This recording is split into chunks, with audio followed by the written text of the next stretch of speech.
Vous avez déjà vécu un moment d'acharnement de l'univers envers votre intégrité même? Un instant de rétrospective douloureuse sur la nouvelle mise à jour de votre vie durement téléchargée au cours des dernières heures ou des dernières journées? Selon votre attachement au monde, à partir de là, vous ressentirez une profonde tristesse ou une profonde envie de le quitter. Mais quitter, c'est fuir, et ressentir, c'est affronter. Après, qui vous jettera la pierre si vous prenez vos jambes à votre cou devant un démon que vos sens jugent invincible? Les sens, on y est. C'est le point faible de la créature. Mes sens, nos sens, la sensibilité. Rien au monde n'est plus grand que notre sensibilité, rien qui justifie de le quitter en tout cas. La sensibilité, c'est elle qui va vous faire partager un rire léger avec un passant. Dans l'instant même, vous refusiez l'humanité dans son intégralité. C'est elle qui, pourtant avec un cœur martyrisé, vous fera écouter d'une oreille attentive un chagrin passable. La sensibilité, elle vous fait aimer les choses les plus insignifiantes, dans l'ombre infinie d'une peine même. Ce que je veux dire, c'est que le cœur est résilient. Je pourrais avoir un fou rire en entendant une blague depuis le haut de l'immeuble où je m'apprête à sauter, ou me rouler par terre alors que mes larmes coulaient l'instant d'avant. Tout se passe dans votre tête. Le monde physique et social, il sert comme manifestation, lancez chaque jour la partie, pour gagner des ressources et améliorer votre jardin en quelque sorte. Et le sens, ça représente le portail entre ces deux mondes. Un portail entre deux mondes qui s'invitent chez eux l'un l'autre, qui existent chacun en l'autre. Traverser une porte qui emmène à plusieurs endroits, c'est ce qu'on fait tous les jours en fait. Et donc des interactions sociales avec le monde qu'on surentend, en écho en nous. Je vois ça comme une mise en abîme. C'est ce qui donne une sensation d'infini vis-à-vis des émotions. Les choses passent et repassent. Et d'ailleurs, la langue française joue en faveur de mon raisonnement.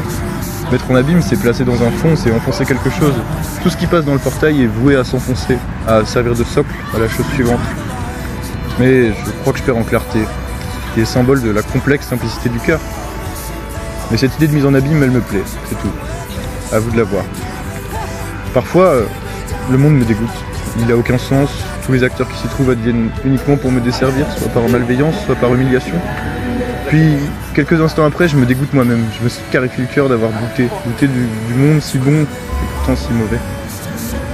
Ce monde, il change de nature très vite parce qu'il m'appartient. Et la couleur que je lui donne est tellement changeante comme un peintre si les cieux. Et ce processus revient sans arrêt. Il me pousse toujours plus loin dans les abîmes. Et lorsque je jette un œil à l'extérieur, je vois, j'aime, je veux cohabiter avec lui, mais du fond de mon gouffre. J'espère vous aider à comprendre la notion de portail, de monde imbriqué. Mon monde est le monde, et le monde est mon monde. Bien sûr, le bonheur est au-dessus là. Si, je vous jure, derrière les nuages. Mais ça semble tellement vide là-haut. Je préfère danser sous l'orage. J'ai rien révolutionné, je crée pour demeurer et je fais un rappel à ceux que j'aime et à moi-même.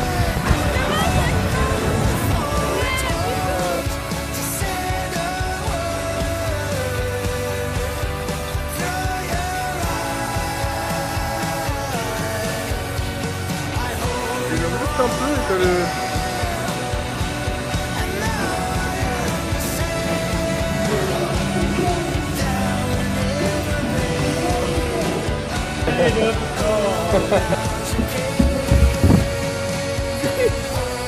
Glisse, glisse, glisse.